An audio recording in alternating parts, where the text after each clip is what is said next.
Tunghayan sa aklat ng Mark, chapter 4, verse 21 to 25. At binasa ni Sis Aiza kanina sa English sa Tagalog. Babasahin din po natin ulit. Amen po mga kapatid. So sabi niya dito sa Mark chapter 4, verse 21 to 25. In verse 21, He said to them, "Do you bring in a lamp to put in under a bowl or a bed? Instead, don't you put it on its stand? For whatever is hidden is meant to be disclosed, and whatever is concealed is meant to be brought out into the open." Verse 23. If anyone has ears to hear, let them hear. Consider carefully what you hear. He continued, with the measure you use, it will be measured to you and even more. Verse 25. Whoever has will be given more. Whoever does not have, even what they have will be taken from them. Sa Tagalog po, sinabi pa ni Jesus sa kanila, walang taong nagsisindi ng ilaw at pagkatapos ay tatakpan ng takalan o ilagay sa ilalim ng higaan, sa halip inilalagay ang ilaw sa patungan. Verse 22, ganun din naman, walang nakatagong hindi malalantad at walang lihim na hindi mabubunyag. Kayong mga nakikinig, dapat nyo itong pag-isipan. Verse 24, sinabi pa niya, makinig kayong mabuti sa sinasabi ko. Binibigyan kayo ng Diyos ng pangunawa ayon sa inyong pakikinig at dadagdagan pa niya ito.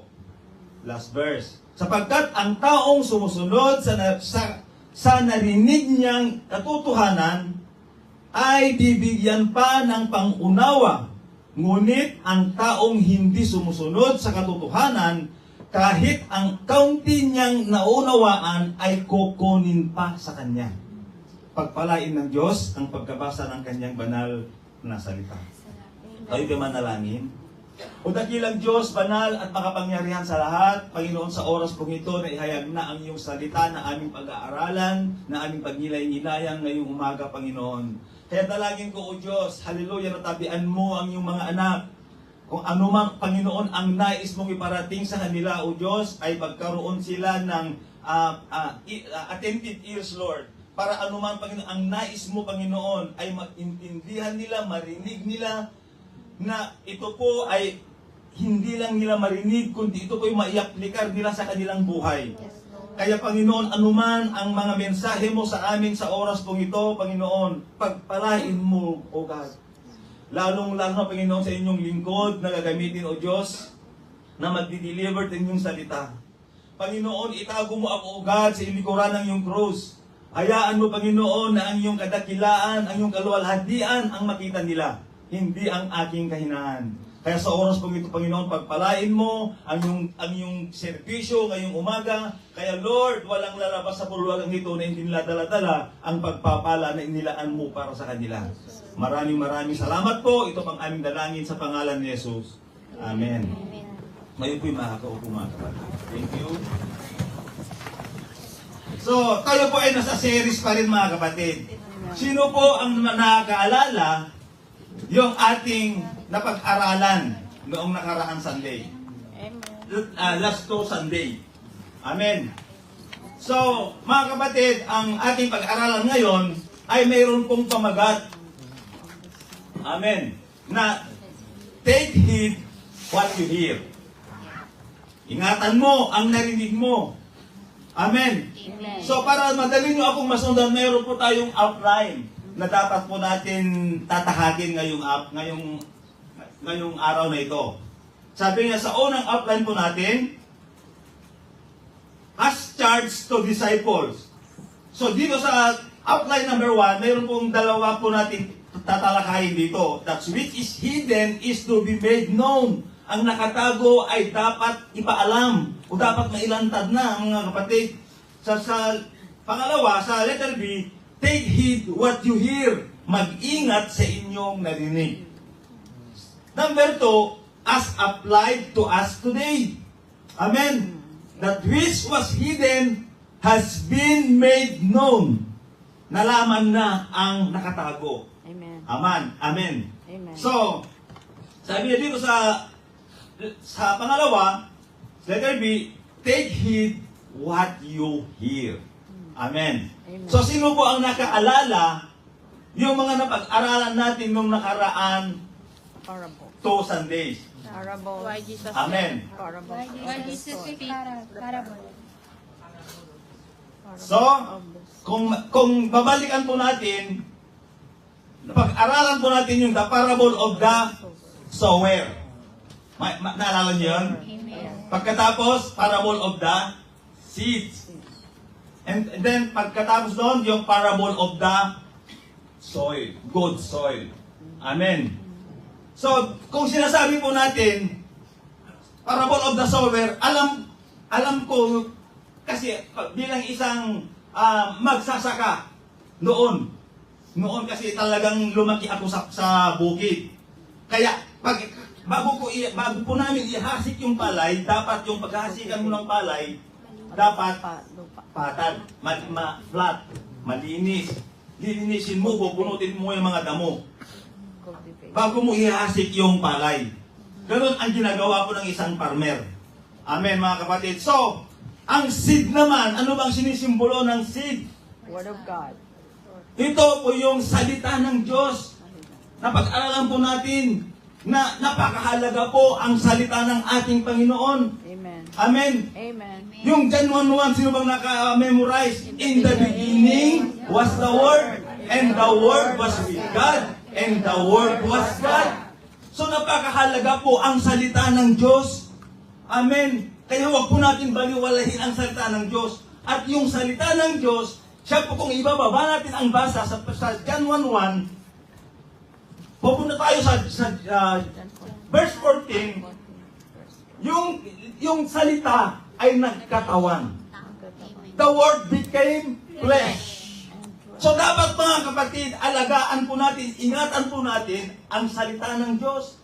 Amen. Kung naniniwala ka kay Jesus, dapat paniwalaan mo rin ang salita ng Diyos. Amen. Because sapagkat ang pananampalataya ng isang Kristiyano, isang mananampalataya ay may papanganak lamang sa pamamagitan ng inyong pakikinig sa salita ng Diyos. In Romans 10:17, faith cometh by hearing and hearing by the word of God. Kaya pag isang Kristiyano na hindi nakikinig sa salita ng Diyos, magiging bonsai yan. Hindi yan pagmamature na Kristiyano.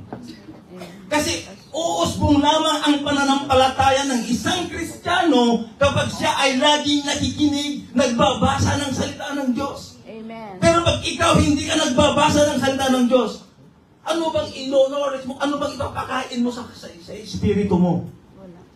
Kaya kailangan mga kapatid na magbasa, makinig po tayo sa mga salita ng ating Panginoon. So ano ba yun? Yung tatlong talinghaga po na ating inaral. Parable of the soil. Amen. Anong klaseng soil meron tayo, mga kapatid? Good soil. Meron pong 4 na ating inaral noon. Parable of the... Ano yun? Yung nahulog sa tabi ng daan. Rocky soil. And the Pangalawa, parable of the stony, yung sa mga batuhan. Amen. Ano ba yung thorny soil. ano ba yung sa may tabi ng daan, yung nahulog sa tabi ng daan?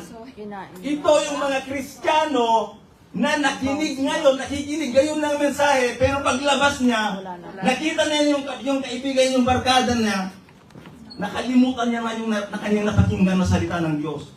Amen.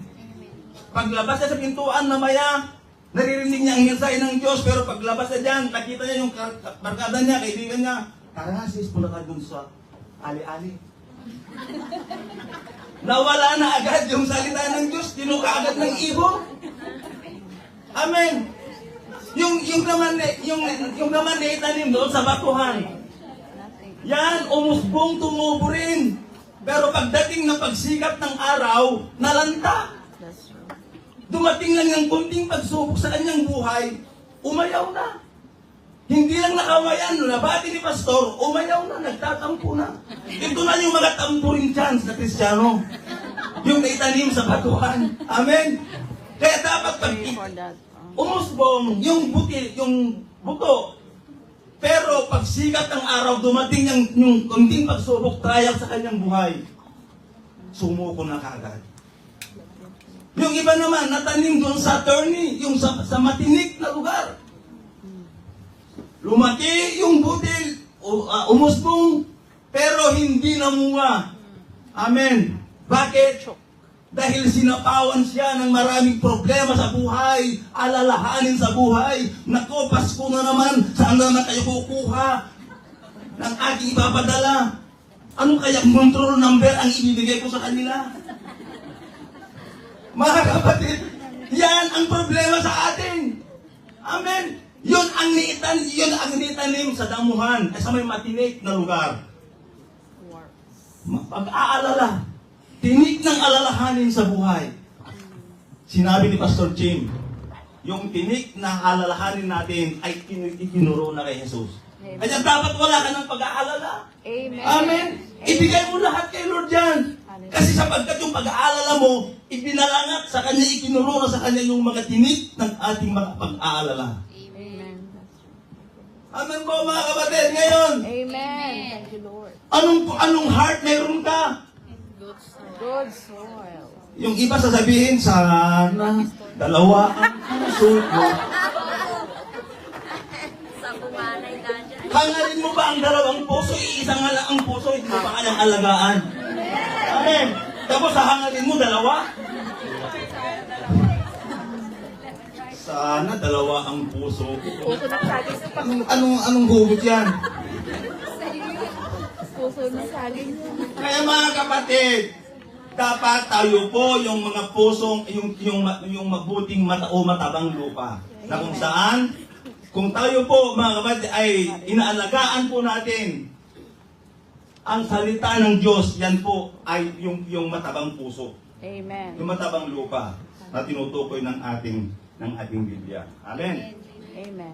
Kapag ang isang Kristiyano, iningatan, inalagaan, biniligan ang salita ng Diyos, yung kanyang puso ay talagang siya ang nagbubuhay na naibilang siya sa isang puso o matabang lupa. Yan ang tinutukoy ng Biblia. Amen. Amen? Amen. So hindi po yan, intro pa lang yun.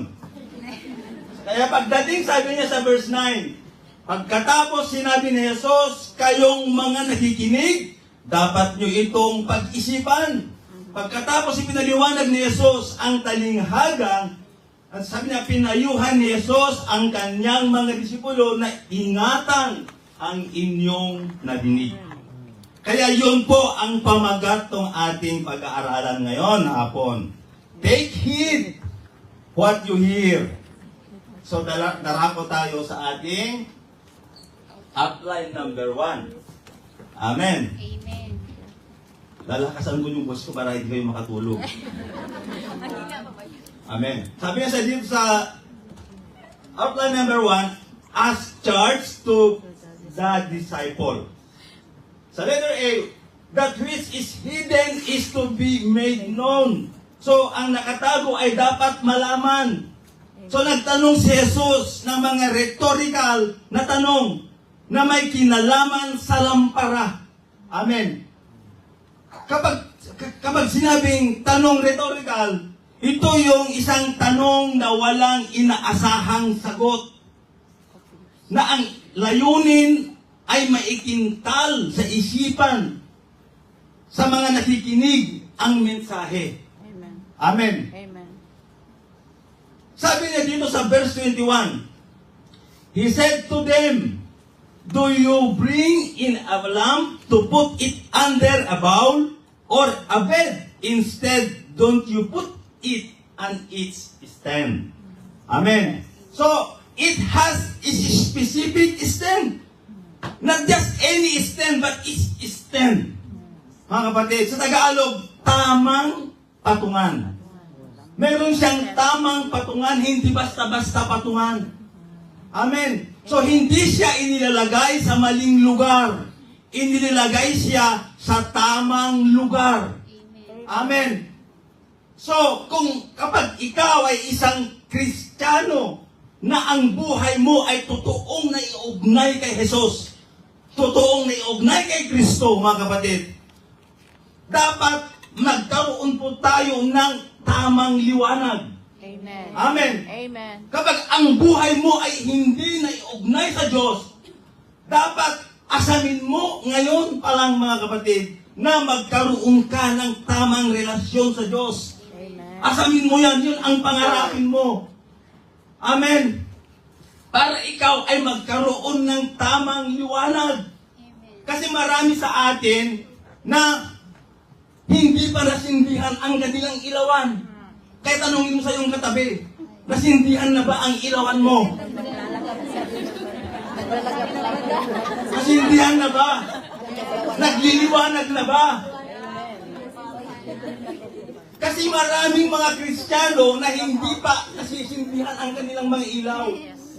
Pero napakaliwanag po, noong tinanggap na natin si Jesus, nagkaroon na tayo ng tamang ugnayan, tamang relasyon sa Kanya. At yung ilaw na nasa sayo ay pinag-alab ng ating Panginoon. Amen. Amen. Kaya kung wala ka pang relasyon sa Diyos, kailanman hindi sisikat ang liwanag sa buhay mo. Amen.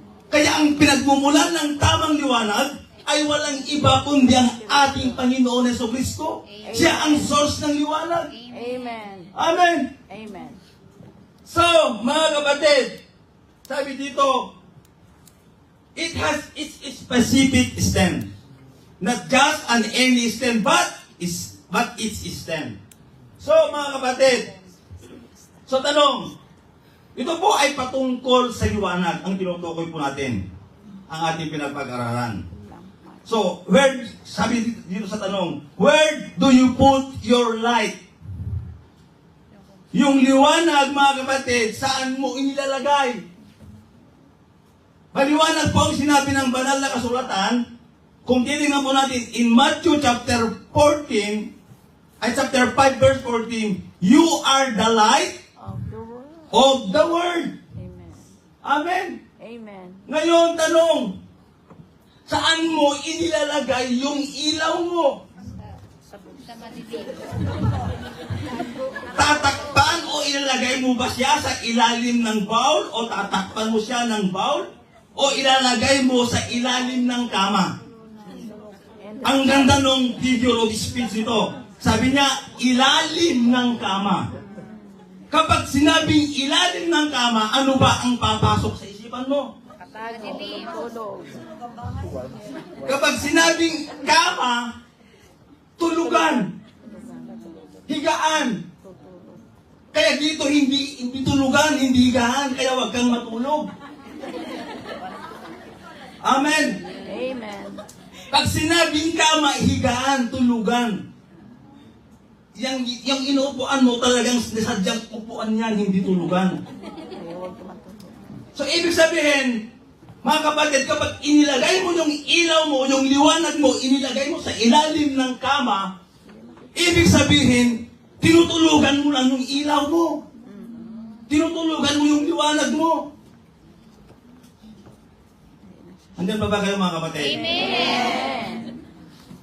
So, yung mga iba kasi, mga kapatid, nahihiya silang ibunyag yung kanilang liwanag. Kasi, yung liwanag nila ay hindi nagmumula kay Kristo. Yung liwanag nila, nagmumula pa rin sa kanyang sariling buhay. Kaya nahihiya silang ibunyag, nahihiya silang ilantad ang kanilang liwanag. Pero mga kapatid, tanong, ilalagay mo ba yung liwanag mo sa ilalim ng kama? O sa ilalim o sa tamang patungan? Sa tamang patungan. Amen, mga kapatid. So, kumusta ang liwanag po natin? Amen. Shine. Ha? Umiilaw ba o aandak na o orak-orak na? Umiilaw. So, By the power. yung ilaw po ba natin ay condemning or convicting? Convicting. Ha? Conviction. Baka kasi disuran ka ng katabi mo. Conviction. O no, nagiging convict ba ang ilaw po natin o condemning? Mga kapatid, dapat ilagay po natin sa tamang lalagyan. Amen. Alam niyo po, marami sa atin dito ang nakakaalam ng kwento na ng buhay ko. Amen. Yung Erson na tumatayo dito sa harapan nyo, patay na yung dating Erson, bagong Erson na itong tumatayo sa harapan nyo. Amen. Kasi po kung alam nyo, yung ilaw na natanggap ko kay Jesus, hindi ko inilagay sa tamang patungan noon. Alam nyo kung saan ko pinapatong? Kung saan yung may lamayan, may namatay, andun ako. Lagi akong nangunguna sa lamesa para magsugal. Oo. Pag nanalo ng sugal, dadaling ko naman yung ilaw ko sa beer house. Sa disco. Ako ang magbubukas ng disco, ako rin ang magsasara. Ganun ang buhay ko noon. Oo, totoo yun. Lahat ng bisyo na sa akin. Lahat ng laman ng aming bahay naubos. Sinanla ko lahat. Bubong ng aming grahe. Yung yero tinanggal ko, Grabe ako noon. Isa akong barangay kagawad sa aming lugar. Yung price po namin na sasakyan, isinangla ko. Kaya tinawag nila ako sa munisipyo. Yung isang kagawad sa barangay Tira, ito, isinangla yung sasakyan. Isinangla yung radyo, yung walkie. Kasi may walkie-talkie kami. Isinangla. Hanggang sa ako po ay Thanks God. pinahakot ng aking kapatid, ang kapitan ng kapatid ko rin. Oh, sakit. Pero para takutin lang siguro ako, tinawagan yung mga pulis, yung hepe ng pulis, kinausap ako, kailangan tubusin mo yung sasakyan. Wala akong ibang ginawa kundi lumapit sa kapatid kong konsentidor. Kasi nasa US siya, marami ng pera, siyempre. Kaya sabi ko, sis, di sadala ko yung sasakyan ng barangay. Pinadalhara ko, yan, sinubos, natubos. Mayat-maya, mahaba kasi ang kwento ng buhay ko, yung kwento ko. Yun na lang, ang konting paapyaw lang. Na yung isang Erson na nagtuturo sa harapan nyo ngayon, iba na ito. Amen. Patay na yung dating Erson. Ngayon buhay ng Erson ngayon na nagtuturo sa harapan nyo. Kaya sabi ko, nung ginagawa ko tong teaching ko, hindi ko namalayan, tumutulo yung luha ko. Yeah. Kasi naalala ko, yung prayer ko nung ako po ay hinuli ng Panginoon doon sa lungga na aking pinagtataguan. Alam niyo mga kapatid, kaya sabi ko, nung dumating yung muli kong bumalik ako sa Panginoon at naalala ko yung ating prayer, ang problema na naman, eksakto naman na dumating yung visa ko papuntang Hong Kong. Kaya sabi ko, ang panalangin ko kay Lord, Lord, kung yung ilaw na ipinagkaloob mo sa akin ay hindi ko na magagamit dito sa Pilipinas.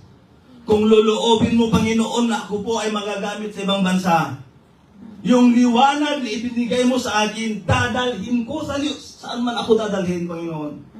Pagliliwanagin ko yung ilaw ko sa ibang bansa kung hindi man ako nagamit sa Pilipinas. Ngayon, gagamitin ko yung buhay ko, yung ilaw ko sa ibang bansa. At praise the Lord nangyari. Amen. Amen. Kaya saan naman dali, dapat mga kapatid, yung buhay po natin, gawin po natin kaaya-aya sa Diyos. Amen. Pagliwanagin po natin yung ilaw po natin. Amen. Amen. Amen. At praise the Lord. Agad sinabi ng kapatid ko na pastor ng GIL, sabi niya, wow, congratulations, pastor. Pinasok mo na pala ang panibagong profession sa buhay. Ang pastor, hindi profession. Amen.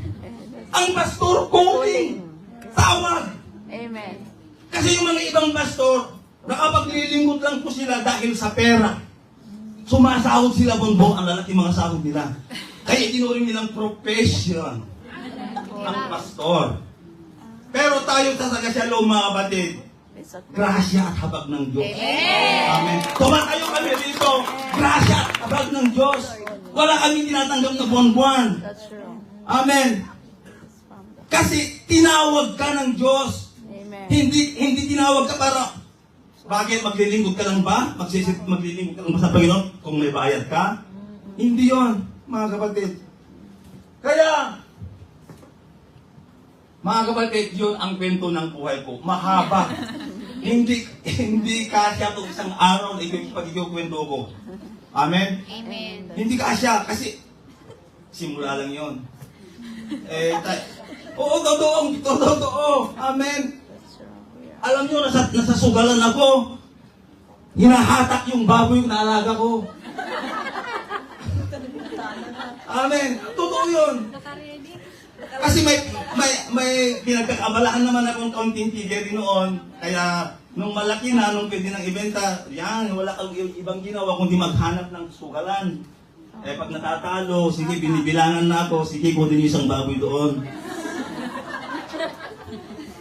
Talo ulit, sige. Kaya nalulungkot ako nung narinig ako nung tatay ko kasi siya ang paborito niya ako yung father ko. Paborito niya. Favorite son. Dinadahan niya ako ng pagkain sa bahay na kahit wala ko noon. Narinig ko, sabi niya, sabi niya, pinipituan niya yung aso namin. Kasi dadalhan niya ng pagkain. Hindi niya alam na nakatay na namin yung aso niya, papakainin niya. Dinala ko doon sa trupa namin para dahil namin pulutan. Yan, pinulutan namin. Kaya sabi ko, nagdurog ang puso ko noon. Kasi, tingnan ganun yung mga baboy ko, payat na, wala nang makain, walang nagpapakain. Siya lang, dadalhin niya lang kung ano yung meron mga tira-tirang ganun, dadalhan niya. Yung aso, yun, sabi na, pinipitoan niya yung aso, wala na. Pinulutan na namin. Kaya pag naalala ko itong mga pinaggagawa ko noon, ako po ay naiiyak. Kaya nung ginagawa ko itong sermon ko, itong teaching, talagang naipaalala sa akin yung mga nangyayari sa akin nung ako yung nasa Pilipinas. Amen. Tapos, ang kasunod dito, sabi niya, walang lihim na hindi mabubunyag. Amen. Sabi sa verse 22, ganun din naman, walang nakatagong hindi malalantad o walang lihim na hindi mabubunyag. So, tungkol saan ito, mga kapatid? Yung lihim. So, unang sinabi, huwag niyong itago yung ilaw nyo. So, sa isang simpleng salita, huwag niyong itago yung ilaw nyo. Amen. Tapos sabi niya, walang lihim na hindi mabubunyag. Ibig sabihin, nakabunyag yung ilaw natin. Amen. Yung righteousness po natin as a believers of Christ, kailangan nakabunyag kita everyday. Amen. Amen. Hindi lang pang Sunday. Hallelujah. Amen. Dapat everyday nakalabas, nakabunyag yung ating righteousness sa ating Panginoon. Hindi lang pang Sunday. Amen. Ngayon, ang bait-bait mo. Pero mamaya, paglabas mo, ang kulit-kulit mo. Ang songit-songit mo. So, hindi pwedeng pa-secret lang ang ating righteousness kay Lord. That's true. Amen. Amen. Tapos yung ginawa mo na in secret, sabi ng Lord, pag may ginawa yung kanang kamay mo, huwag mo lang ipaalam sa kaliwang kamay mo. Nabanggit ni sis kanina. So, para yung reward mo, hindi ma-spoil. Amen. Kasi pag praise ng mga tao sa inyong mga charity work, mga kapatid, baka instead na ma-receive mo na yung reward, imbes na meron ka pang ultimate rewards kay Lord, sabi niya, walang lihim na hindi mabubunyag. Amen. Amen. So, dapat mga kapatid, pagliwanagin mo yung ilaw mo. Paano? Ano bang dapat natin gawin, mga kapatid? Maliwanag po ang sinabi ng banal na kasulatan na dapat magiging ilabas po natin ang ating liwanag. Amen. Amen. Amen. So, pag ang isang Kristiyano ay tamang naiugnay ang buhay na kay Jesus, dapat magiging siyang ehemplo. Amen. Hindi siya dapat nahihiya na ipahayag ang kabutihan ng Diyos sa kanyang buhay. Amen. Amen. Amen. Ano ba ang dapat po natin gawin? Maliwanag po ang sinabi ng ang banal na kasulatan. Sabi ni Apostol Pedro sa Acts chapter 2 verse 38. Sumagot si Pedro sa kanila, magsisi ang bawat isa sa inyong mga kasalanan. Amen. At magpabautismo sa pangalan ni Jesucristo sa pagpapat mapatawad ang inyong mga kasalanan at matatanggap ninyo ang regalo ng Diyos na walang iba kundi ang banal santong Espiritu. Amen. Na-announce kanina mga kapatid na sa ating statutory sa darating na Wednesday ay yun po ang ating water baptism. So kailangan po, ano ba, maaari sasabihin nyo, Pastor, ano ba ang water baptism? Water baptism is an outward sign of inward faith. Amen. Amen. Ang bautismo ay isang panlabas na tanda ng panloob na pananampalataya. Amen. Baptism is a symbol of being united with Christ, Christ's death and resurrection.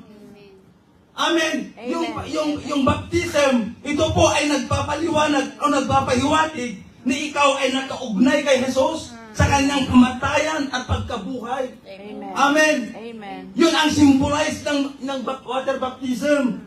Kasi kung mapapansin nyo, kapag ikaw ay pinabautismuhan, inilulublob ka po namin sa tubig. Nagsisimbolo na ikaw ay kasama na nailibing. At pag ahon mo, kasama rin yung muli kang nabuhay. Amen. Yun ang ibig sabihin nun, mga kapatid. So baptism is a public proclamation of being a followers of Christ. Amen. Ipinapahayag mo, idinideklara mo ang kabutihan ng Diyos sa buhay mo. Amen. Kaya ano ba ang dapat po natin gawin para matugunan yung kahilingan ng ating Panginoon?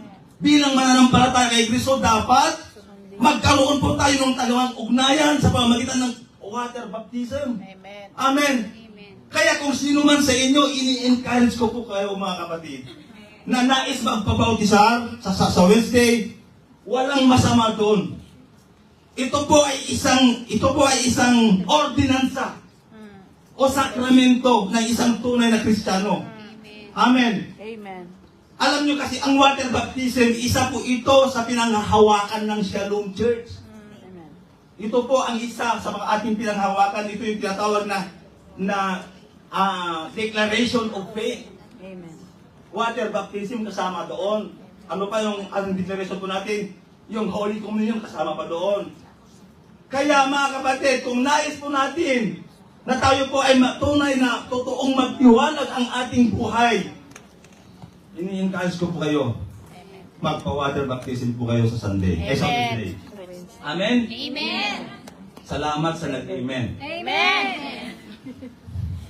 So, maliwanag po mga kapatid. Amen. So, ano ba ang dapat natin gawin para tayo po ay magiging karapat-dapat na mabautismuhan?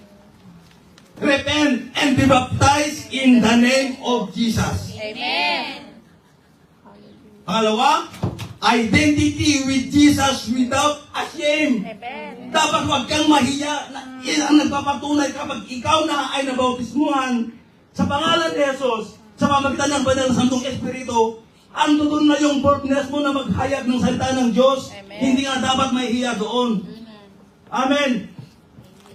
And number 3, proclaim Jesus and be proud of Him in public. Amen. Dapat huwag mo nang ikinakahiya ang Diyos. Kasi marami sa atin, nalaman lang naman yung barkada niya na siya born again. Ako, naiyang-hiya na siya. Huwag mo ipagsasabi, saan ako'y born again? Ha? Atin lang to. Atin lang. Dapat proud ka. Amen. Sabi ng Biblia, kung ang sino man na magkakahiya sa atin sa harap ng mga tao, ay ikakahiya ko rin siya sa harap ng aking amang nasa langit. Kaya dapat dapat magiging proud po tayo, mga kapatid. Amen. Amen! Amen. Huwag mo nang ilihim kung anong meron ka. Hallelujah. Dapat ilantad mo, ibunyag mo. Amen. Amen, mga kapatid. Amen. So tapos sabi niya dito, walang lihim na hindi mabubunyag. Ibig sabihin, naabunyag yung ilaw natin. Amen? Amen. Para yung reward, sabi niya dito, tapos yung ginagawa mo, in secret, sabi ni Lord, pag may ginawa yung kamay mo, yung kanang kamay mo, wag mo nang ipaalam sa kaliwa. Bakit? Para yung reward mo hindi ma-spoil, hindi masira. Kasi pag pre-depress ka lagi, pinupuri ka lagi ng mga katao, siyempre baka mawala na yung reward mo. Nakuha mo na. Yeah. Amen. Kaya sabi niya, walang lihim na hindi mabubunyag. So, ibig sabihin, may tatlong klase ng dapat ibunyag. Ano yon? Yung liwanag dapat ibunyag, hindi dapat inililihim. Amen. Amen. Amen. Amen. Pangalawa, yung mga magaganda o mabubuting bagay na ginawa mo ng lihim, ibubunyag ni Lord yan. Amen. Ulitin ko po mga kapatid, kung sinusunod mo si Lord, dapat yung ginagawa mo, hindi mo ipinagmamayabang, hindi mo ipinagmamalaki. Kasi darating ang time na si Lord mismo ang mag-e-elevate sa'yo. Amen. Amen. Amen. Siya ang magre-reward sa'yo at magbubunyag ng mga magagandang ginagawa mo. Kasi walang lihim na hindi mabubunyag. Amen. So yung trinabaho mo, yung ginagawa mo, na hindi nakita ng amo mo, hindi na-appreciate ng amo mo, kita ni Lord yan. Amen. Amen. Kita ni Lord yan. Yung ibinigay mong tulong doon sa mahirap, yung ibinigay mong tulong sa iyong kapatid, na hindi man lang niya na-appreciate, na may tinulungan mo siya, nakalimutan niya na tinulungan mo siya. Instead, ang maalala niya yung pagtulong mo sa kanya, ang maalala niya kung paano kanya siraan, pagsabihan. Isipin natin, lahat kung hindi kanya naalala yung tinulungan mo, ang Lord yan, hindi niya nakakalimutan. Amen. Alam niya yan na meron kang ginawa. Amen, mga kapatid. Amen. So, kasi kapag inilabas mo, kaya dapat po natin ibunyag yung liwanag po natin. Kasi kapag inilabas mo yung liwanag, yung dilim, Disappear. yung maliliwanagan. So, may expose yung surroundings. Kaya sabi ni Jesus, walang lihim na hindi mabubunyag. Amen. Mga kapatid, sabi niya, and he's so talking about the positioning of the lamp. Ang topic dito, kung paano po natin ipwesto yung ilaw na mayroon tayo. Yun ang kwan dito, pinupunto niya dito. Yung liwanag na sa iyo, ang problema lang kung hindi po natin inilalagay sa tamang patungan. So, yung mga lihim natin ginagawa na maganda, binubunyag ng liwanag. Amen. Basta nasa tama siyang patungan o sa tama siyang lalagyan. Pero yung liwanag mo, hindi mo inilagay sa tamang patungan, yung dilim, hindi po mabubunyag. Amen. Amen. Pero pag inilagay mo sa tama yung liwanag mo, magiging uliran ka, tutularan ka nila. Amen. Ay, yung taong yun, ang bait-bait, gagayahin ko nga siya. Yung ilaw mo, nakikita niya. Amen. Itong taong ito, bakit kaya kahit na pinapagalitan mo, hindi siya nagre-react. Kahit na pagsasabihan mo ng masama, okay lang. Kasi, yung ilaw mo, nagniningning sa kanila. Amen. Kaya dapat ilagay natin sa tama yung ilaw po natin. So katanong, yung ilaw mo, condemning or convicting? Convicting. Dapat magiging nakakonvict yung ilaw po natin sa mga tao. Amen. Amen? Amen. Amen po mga kapatid. Amen. So, tatlong object yung in-expose ng lamp o ng liwanag. Yung mga lihim natin na ginawa na maganda, binubunyag din ng liwanag. Basta nasa tama siyang patungan o sa tama siyang lalagyan. Ngayon, ito yung kamag-anak ng verse na ito. Matthew chapter 7 verse 1 and 2. Sabi niya dito, do not judge or you will be judged.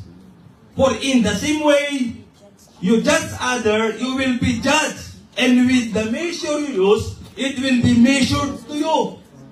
Amen. So, huwag ninyong husgahan ang iba para hindi rin kayo husgahan ng Diyos. Sapagkat kung paano ninyo inuhusgahan ang inyong kapwa, ay ganun din kayo husgahan ng Diyos. So, ang konteksto dito mga kapatid ay patungkol sa kanyang paggamit ng mga talinghaga at ang tunay na layunin ng kanyang pagtuturo. Jesus spoke publicly in parable at the time. Kung tinignan mo natin in Mark chapter 4 verse 11, sinabi ni Jesus sa kanila, ipinagkaloob sa inyo ng malaman ng mga lihim tungkol sa paghahari ng Diyos. Ngunit sa iba, ipinapahayag ito sa pamamagitan ng talinghaga. So the meaning was explained privately. Marami pang mga talinghaga, sabi sa Mark 4:33-34, marami pang mga talinghaga o mga paghalintulad ng gaya ng mga ito ang ginagamit ni Jesus sa pagtuturo sa mga tao ayon sa mga kaya ng kanilang pangunawa. Hindi siya nangangaral sa mga tao nang hindi gumamit ng talinghaga. Pero ipinapaliwanag naman niya sa mga tagasunod niya pagkasila-sila na lang. So, sabi na, ngunit ang kanyang pagtuturo ay sinasadya ng isang araw na ipahayag sa ibang bansa. Ang kanyang mga alagad ay kasangkot sa pampublikong pagpapahayag nito. In Matthew chapter 10, verse 27, ang mga bagay na sa inyo ko lang sinasabi ay sasabihin nyo sa kanya, ay sa lahat. At ang mga binubulong ko sa inyo ay ipamamalitan nyo sa mga tao. Amen. Amen. Kaya dapat nilang bigyan pansin ang kanyang sinasabi. Sabi niya sa verse 23, if anyone has ears to hear, let them hear. Amen. Kayong mga nakikinig, dapat nyo itong pag-isipan. So Jesus intended one day for all to hear and know His teaching. Mga kapatid, inilaan ni Jesus ang isang araw para marinig at malaman ng lahat ng kanyang turo. So, mga kapatid, sabi niya dito, take heed what you hear. Amen. So, sa letter B, take heed what you hear. Letter B under outline number 1. Inutosan ni Jesus ang kanyang mga disipulo na bantayan ang kanilang narinig. Amen. Amen. Sabi niya sa verse 24, consider carefully what you hear. He continue, with the measure you use, it will be measured to you, and even more. Sabi niya sa 24a, sinabi niya, makinig kayong mabuti. Una, sinabi niya, yung mga secret, malalantad. Walang sekretong hindi malalantad. Tapos yung panukat na ginamit mo sa iba, yun din ang gagamitin para sukatin ka. Amen. Amen. Tapos pag binalikan ko natin yung Matthew chapter 7 verse 2, for in the same way you judge other, you will be judged, and with the measure you use, it will be measured to you. So, Jesus was most probably talking about judging here, mga kapatid. Amen. Paghatol tungkol sa mga secret, tungkol sa mabuti at masama na nabubunyag. So, At ang sabi niya, ang mabuti't masama nabubunyag. Makinig kayong mabuti. Yun ang sabi niya. Pag sinabi ni Lord na makinig kayong mabuti, ibig sabihin, hey, sandali lang. Huwag ka muna mag-scroll ng shabu mo. Yan ang sinabi niya. Makinig kayong mabuti. Hey, huwag ka munang tumingin sa screen. Sa slide. Tumingin ka sa akin. Sapagkat meron akong sasabihin sa inyo, baka hindi nyo maintindihan. Kaya makinig kayong mabuti. Amen. Yan ang sabi ng banal na kasulatan. Amen. Amen. Kung anong panukat na ginamit nyo sa iba, yon ang panukat na gagamitin sa iyo. Naintindihan nyo? Amen. Okay. Nakikinig ba kayo? Amen. Tapos, ang susunod niyang sinabi, ang panukat na ginamit mo sa iba, ay siya rin gagamitin sa inyo ng Diyos at higit pa. Sa ibang translation, mas grabe pa. At kung sino ang meron, ay bibigyan pa. Pero yung wala, kahit yung kakaunting nasa kanya, ay kukunin. So tungkol ito sa panukat. Amen. Amen. Kung malaki ang panukat mo at maraming kasyang tao, o kung masyadong manipis yung panukat mo at kakaunti lang ang pumapasa dahil masyado kang, ituloy nyo na. Ako ano? Hindi dama yung mga kapatid. Nanunukat ka ng iba, ano yung gamit mong panukat? Kung yung panukat mo malawak, sinusukat mo yung iba ng may kalawakan ng isip, may kalawakan ng pag-ibig, susukatin ka rin ng ganon. Amen. Amen. Kung sinusukat mo ng iba ng masyadong makitid, masyadong manipis, masyadong maliit yung panukat mo na lahat ng tao hindi kasya, yun din ang gagamitin para sa'yo. At malamang-lamang, ikaw mismo hindi ka kakasya sa panukat mo. Amen. Tama. Amen. Amen. Kaya at kung ano yung panukat mo, masyadong mahigpit, kung yun na lang ang natitira sa'yo, darating ang araw, pati yun kukunin. Amen. Amen. Kung ang panukat mo sa ibang tao malawak, malawak yung pagmamahal, malawak yung pangunawa, pag ikaw na ang susukatin, malawak din yung gagamiting panukat para sa iyo. Amen. So, ang kahalagahan ng pag-iingat ay paulit-ulit na binibigyan diin. In Mark chapter 4 verse 24, sabi niya, with the measure you use, it will be measured to you, and even more. Whoever has will be given more. Whoever does not have even what they have will be taken from them. Dito po, maraming natatakot dito pagdating sa verse na ito. Sabi nila, Bigay. paano na? Yung mga matalino, bisin na lang ang tatalino. Eh yung mga bubo, di lalo silang bubo. Kung minsan, mga kapatid, yung interpretasyon natin sa isang verse, mapapakayo po tayo. Pero hindi yan ang tinutukoy dito. Amen? Amen. Amen. Ito po ang tinutumbok nito about parable of the talent. Amen mo mga kapatid? Amen. Sabi niya dito, ito po inilarawan sa parabola o the parable of the talent na mga talento na ibinigay ayon sa kakayahan ng bawat tao. Amen. Kung titingnan po natin in Matthew 25 verse 15, sabi niya dito, binigyan niya ang bawat isa ayon sa kanilang kakayahan magnegosyo. So kapag ikaw may talent ka sa pagninegosyo, hindi masama magnegosyo ka. Amen. Amen. Kung may puhunan ka, magnegosyo ka. Sabi niya dito, binigyan niya ang isa ng 5,000. Ang isa naman ay 2,000. At sa isa pa ay 1,000 pagkatapos ay umalis na siya. Ganito kasi ang kwento. Mayroon isang amo at ang aalis na siya. At yung kanyang mga tauhan ay pinagkalooban na sila ng kanilang mga bayad. Ang pera. So may binigyan siya ng 5,000, 2,000 at 1,000.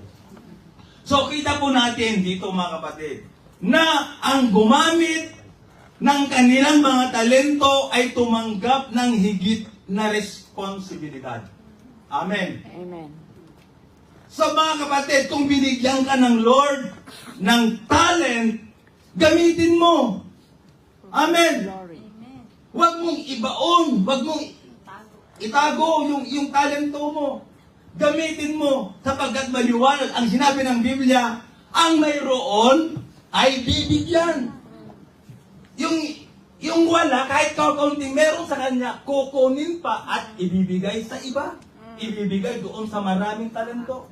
Ibibigay doon sa maraming responsibilidad. Kaya mga kapatid, maliwanag. Sabi niya dito, nung dumating na yung kanilang amo, sabi sa verse 20, lumapit ang alipin na nakatanggap ng 5,000 at sinabi, ito po ang 5,000 na ibinigay nyo sa akin at ang karagdagang 5,000 na inuubo ko. Sumagot ang amo niya, magaling, isa kang mabuti at tapat na alipin. At dahil naging matapat ka sa kakaunting ipinagkatiwala sa iyo, ipamamahala ko sa iyo ang mas malaki pang halaga. Halika't makibahagi ka sa ating kaligayahan. Hallelujah. So, ganun talaga mga kapatid, kapag ang talento mo ay ginamit mo sa tama, mga kapatid, siyempre, magpro-prosper yung negosyo mo. Amen. Pero pag yung negosyo mo, sinamahan mo ng hindi maganda, kagaya ko noon, sinamahan ko ng babae, sugal, drugs, lahat ng klase ng bisyo, hanggang na ako po ay nawalay sa piling ng ating Panginoon. Talagang muntik na akong lahat ng talagang nangyari sa buhay ko. Thanks God. You are changed. Binasok ko ba ang naging child killer? Oh my. Oo. Dahil wala na lang akong municipal, sa halagang 10,000, yan, nakuha ko na yung pera ni Iwan. Yung aking barkada na abogado, kasi mayroon siyang pati. Tetimbugin siya, yung abogado na barkada ko, pero sabi, unahan natin. Binigyan ako ng 10,000. Ako yung nagpapasalamat sa Panginoon dahil hindi pinahintulot ng Diyos na ako po ay nagamit na magiging isang mamatay tao dahil naunahan ako. May nauna. Kasi may mga tropa-tropa kaming ganun. Kung saan banda yung mga gusto. Kalat po kami. Kung sino yung makauna siya ang titira. Ganon. Pinasok ko yun. Dahil lang may pangsugal. Ang sobrang grabe. May pambabae. Ganon. Ganon talaga. Yeah. Magkakasama yan. Sugal, babae, Drugs. drugs, lahat yan. Kasi pag marami kang panalo, mas marami kang ititipol na babae. Mas marami kang inumin. Ganon. Kaya ganon ang buhay ko mga kapatid. Kaya Thanks. You are changed. dapat gamitin po natin sa tama ang ating Liwanag. liwanag. Ilagay po natin sa tama yung tamang patungan ng ating liwanag. Amen. Amen. Sabi niya, sumagot ang kanyang mga galing at isa kang mabuti at tapat na alipin at dahil naging matapat ka sa kakunting ibinagkatiwala sa iyo, ipamahala ko sa iyo ang mas malaki pang halaga ka. Halika't makibahagi rin sa aking kaligayahan. Ngunit, nawala ng isang talento ang hindi niya ginamit ang kanyang talento. Yeah. Sabi niya dito sa ating teksto sa verse 25, sapagkat ang mayroon ay bibigyan pa, ngunit ang wala kahit ang kakunting na sa kanya ay kukunin pa. Sabi niya dito sa Matthew chapter 25 verse 24-28, at lumapit naman ang tumanggap ng 1,000. Anong sabi niya? Sabi niya, alam ko kung kayo'y mahigpit, anya gumagapas kayo sa hindi ninyo tinamnan o nag-aani sa hindi ninyo hinasigan. Natatakot po ako, kaya ibinaon ko sa lupa ang inyong salapi. Ito na po ang 1,000 nyo. Sa anong sagot ng kanyang amo? Kunin. Masama at tamad na alipin, tugon ng kanyang Panginoon. Alam mo palang gumagapas ako sa hindi ko tinamnan at nag-aani sa hindi ko hinasikan. Bakit hindi mo yan inilagak sa bangko at sana may manakuha kong tubo ngayon? Kunin niyo sa kanya ang 1,000 at ibigay sabay 10,000. Amen. So, sabi sa Bernatiwan, sapagkat ang mayroon ay bibigyan pa, ngunit ang wala kahit ang kakaunting nasa kanya ay kukunin pa. Amen. Amen. So, hindi po, sabi dito, hindi pang ipinangako ni Jesus para sa mga nag-iingat ng kanilang narinig, ginagamit kung ano ang mayroon sila. Amen. Amen. Amen. Kaya mga kapatid, dapat po natin bantayan ang ating buhay, ang ating ilaw.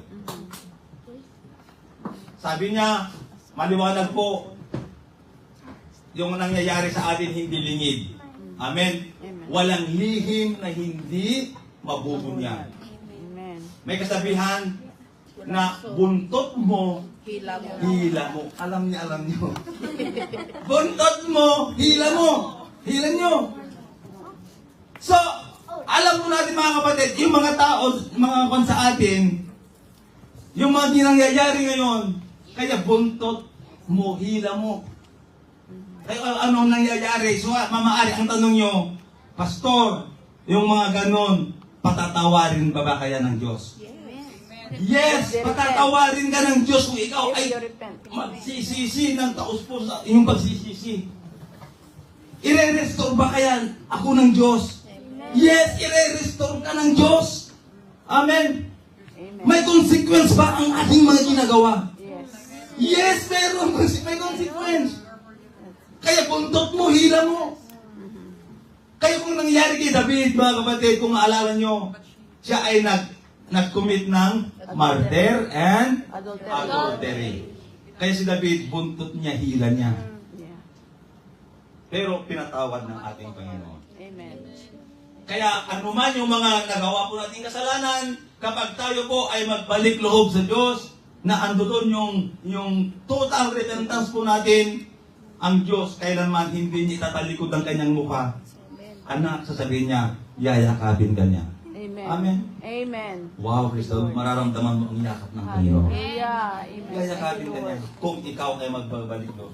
Ngayon, pagninilay-nilayan natin ang kanyang mga salita. Darako na tayo sa ating outline number 2. Bilisan po natin.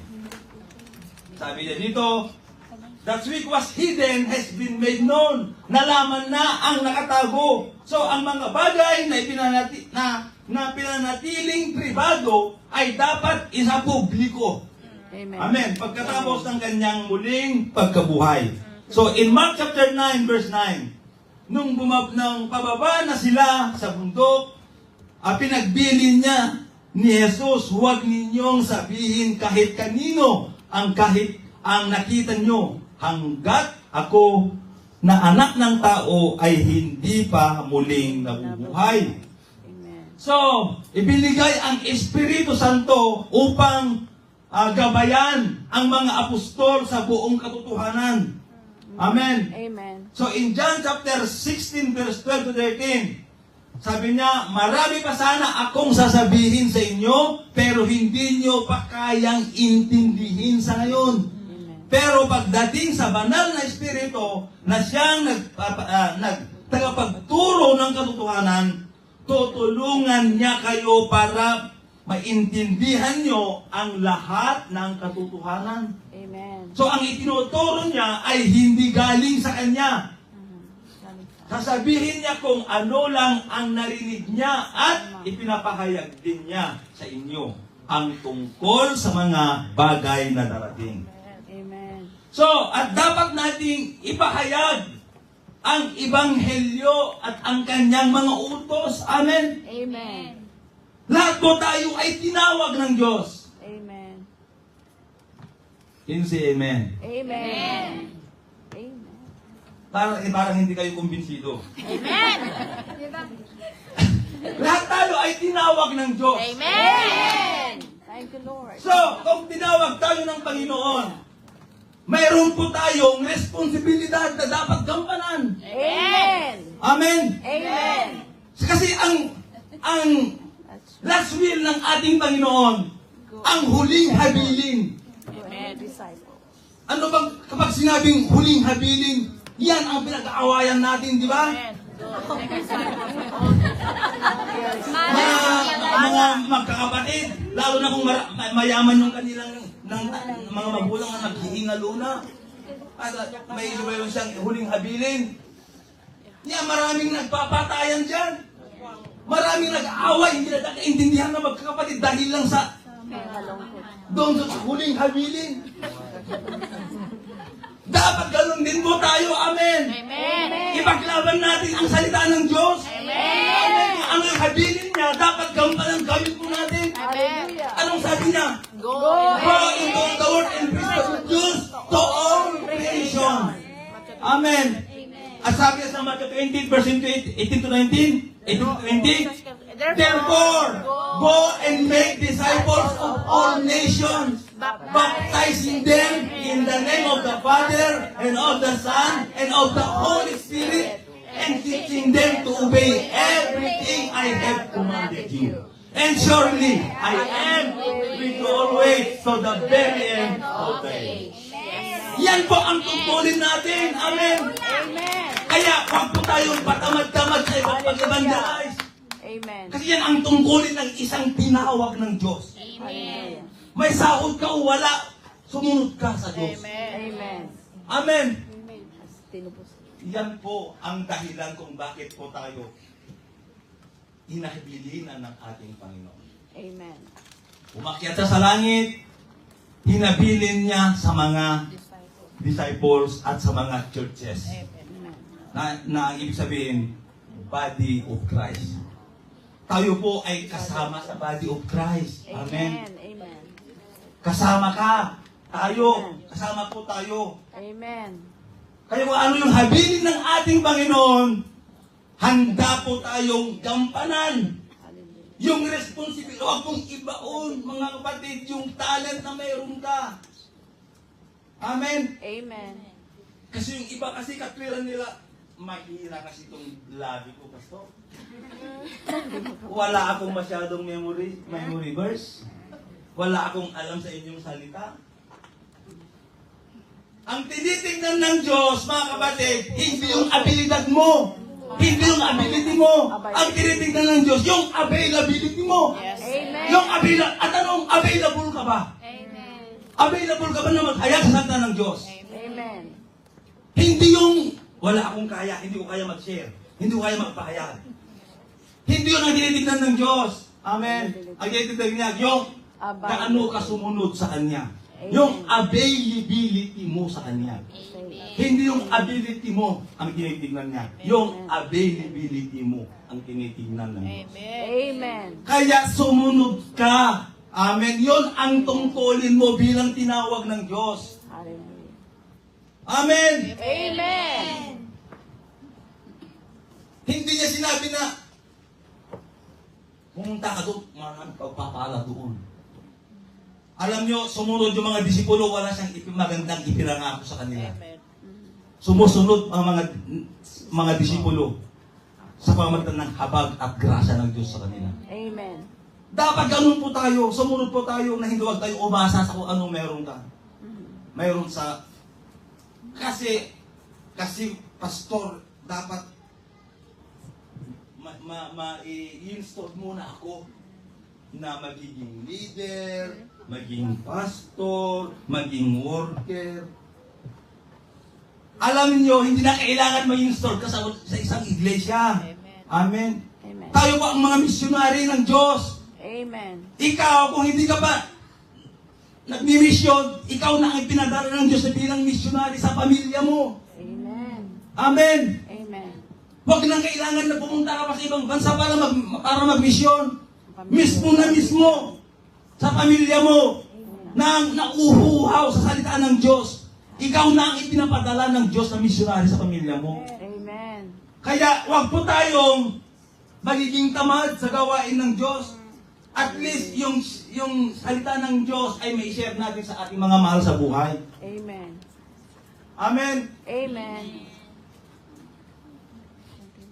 Amen, mga kapatid. Amen. Amen. Amen? So, mga kapatid, now, sabi niya dito, dapat nating ipahayag ang Ebanghelyo at ang kanyang mga utos. Amen? Amen. Kaya dapat po natin gawin at sundin kung ano ang ipinagagawa sa atin ng Panginoon. So, ang mga apostol, kabilang sila Pablo, ay tapat sa kanilang paratang, sabi niya sa Acts 20 verse 57, sapagkat wala akong inililihim sa inyo sa aking pagtuturo tungkol sa buong layunin at plano ng Diyos. Sabi niya, ang dating isang misteryo o mystery ay nahayag na ngayon in Roma 16 verse 25 to 26.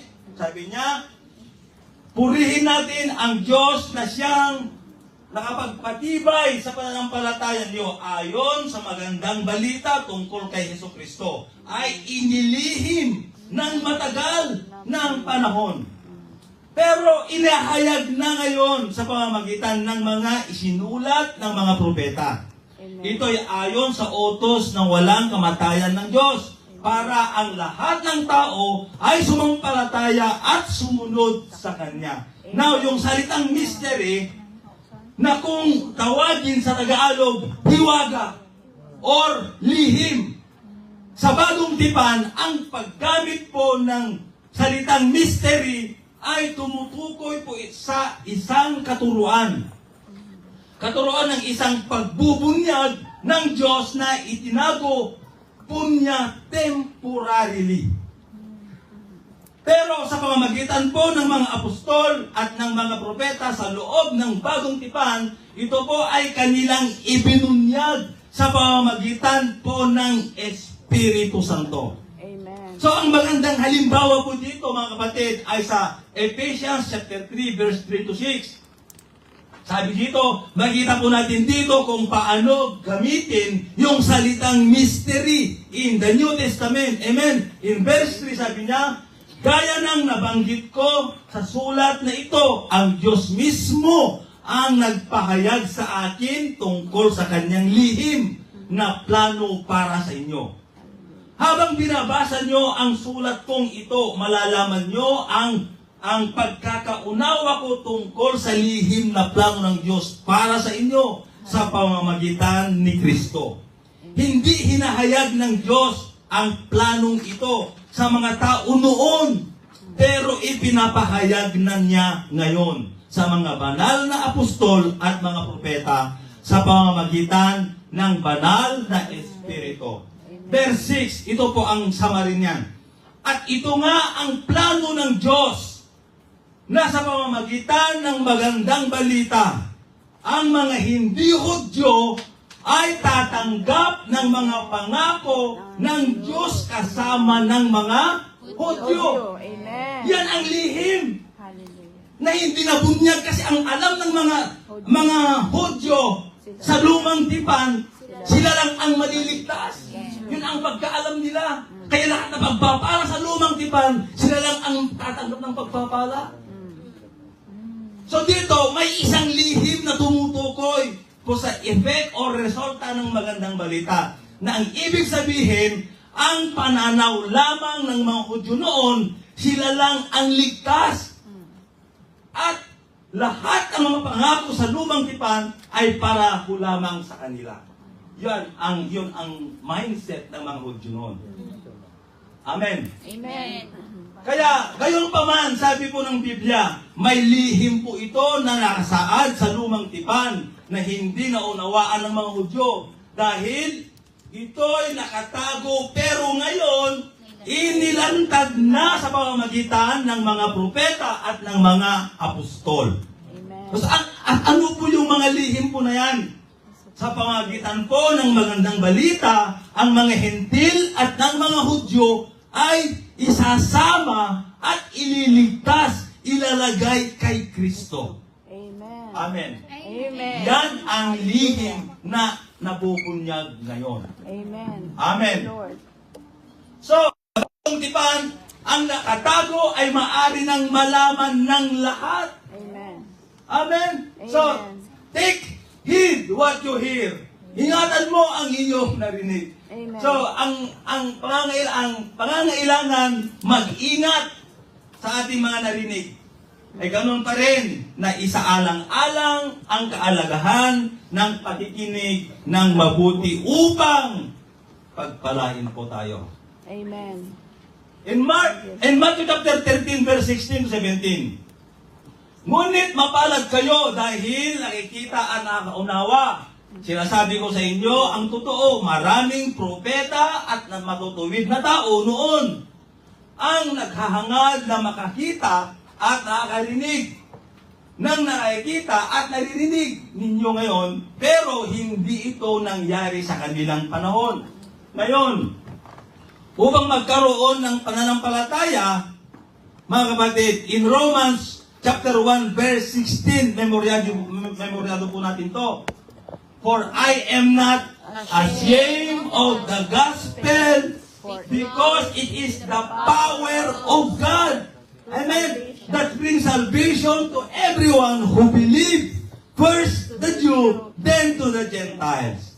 Amen. Amen. Verse 17, For in the gospel, the righteousness of God is revealed, a righteousness that is by faith from first to last, just as it is written, the righteous will live by faith.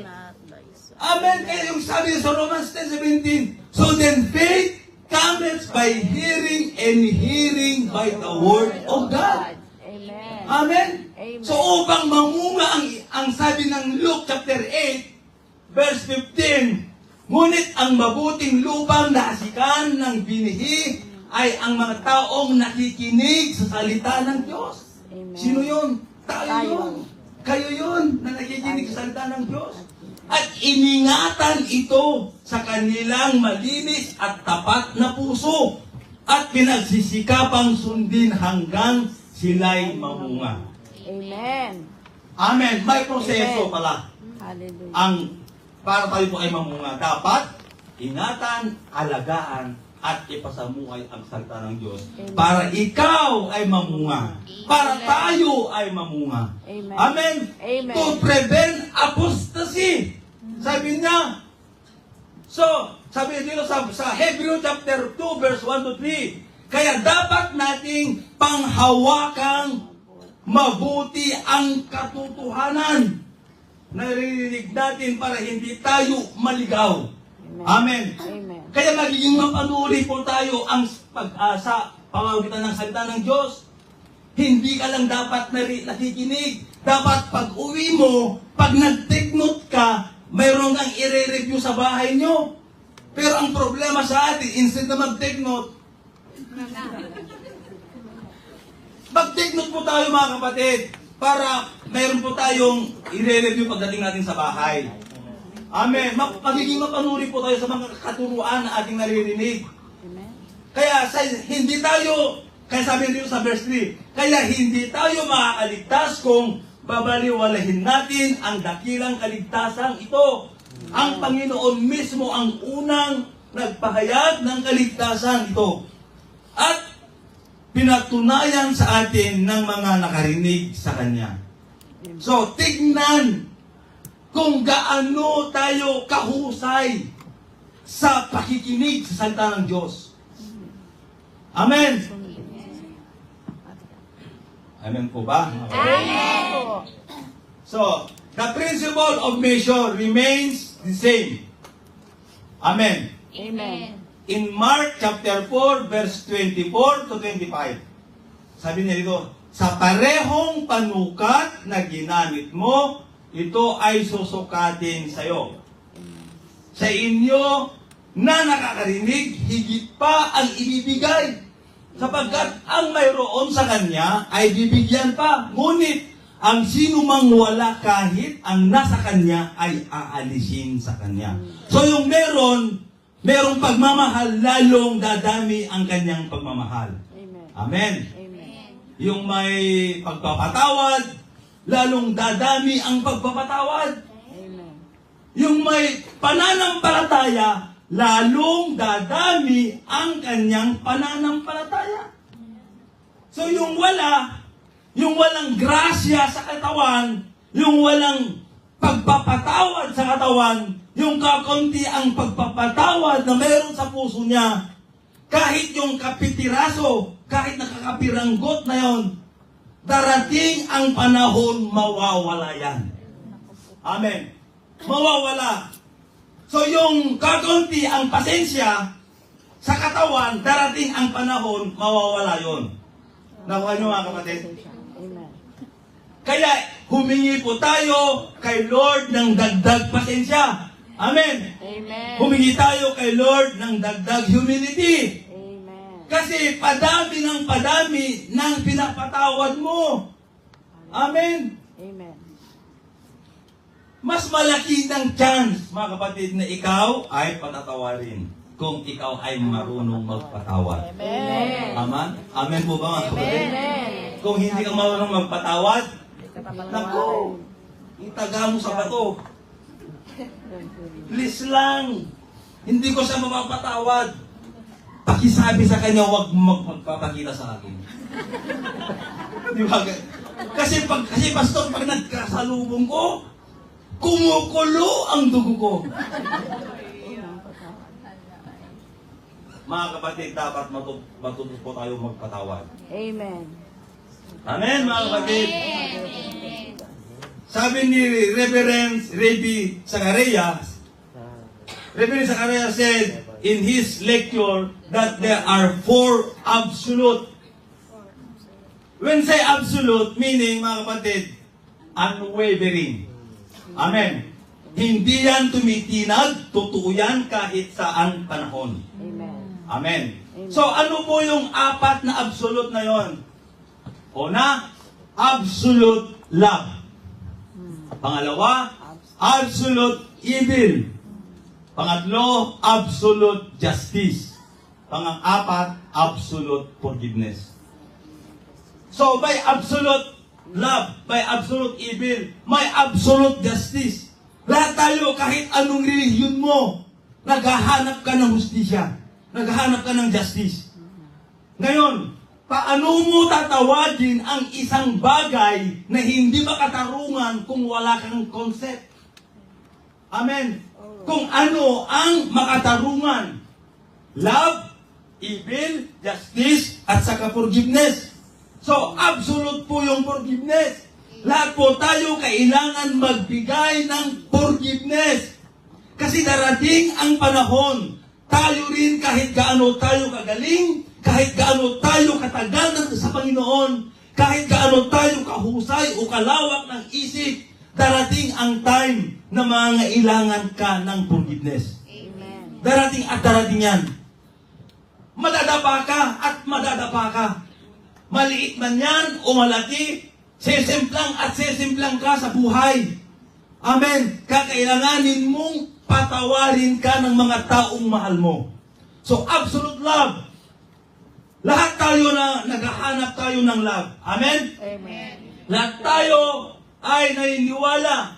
Nakakita tayo ng evil na kahit itatanggi natin ng evil yon, hindi natin talagang matanggap pag makakita tayo ng evil.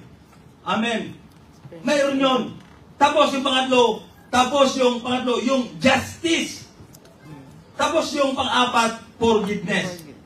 Sa buong history, daw sabi ni Reverend Zacarias, ng buong mundo, isang beses lang nagsama-sama ng isang lugar ang apat na absolute na ito.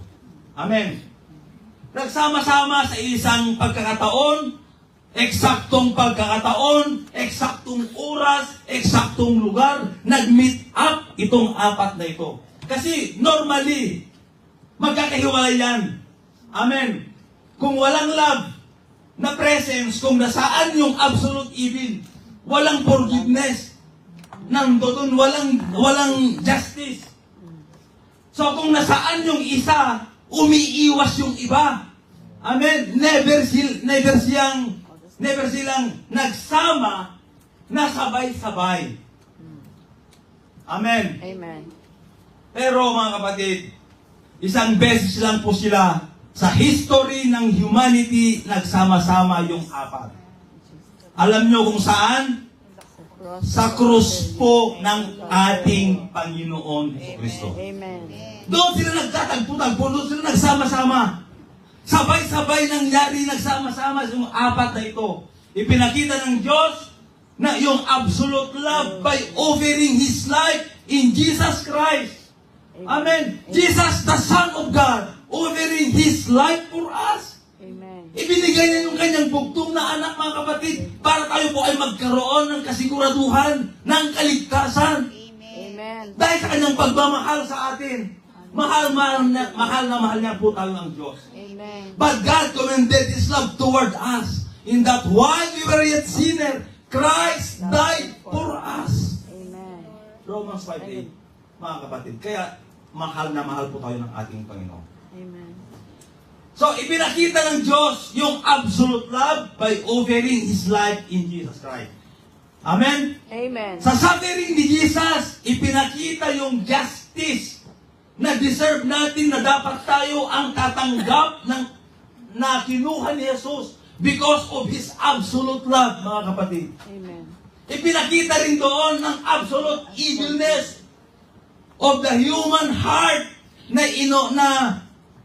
ibinuhos ng mga nagpaparusa kay Jesus, knowing fully that He's innocent. Ang Panginoon Kristo, mga kapatid, innocente. Amen. Pero inako niya. Amen. Amen. Yung instead na tayo ang mapaparusahan, nabaling sa Kanya. Thank you, Lord. And then, forgiveness. Sabi na dito, forgiveness flowed from the feet of the cross. Amen. Amen. Umagos po ang kapatawaran sa krus ng ating Panginoon. Hallelujah. So love, evil, justice, forgiveness, nagsama-sama sa isang lugar. Nang ipako po si Jesus para sa akin at para sa inyo. Amen. Para sa atin lahat. Yung nagsama-sama yung apat na absolute na yon. Amen? Amen. So, para sa mga handang magbigay, mga kapatid, ng pag-iingat, pakikinig sa salita ng Diyos, sila ay saganang pagpapalain ng Diyos. Amen po? Amen. Thank you, So, Lord. darako tayo sa ating conclusion. Sabi niya dito, yet Jesus promised for those willing to take heed what you hear. Amen.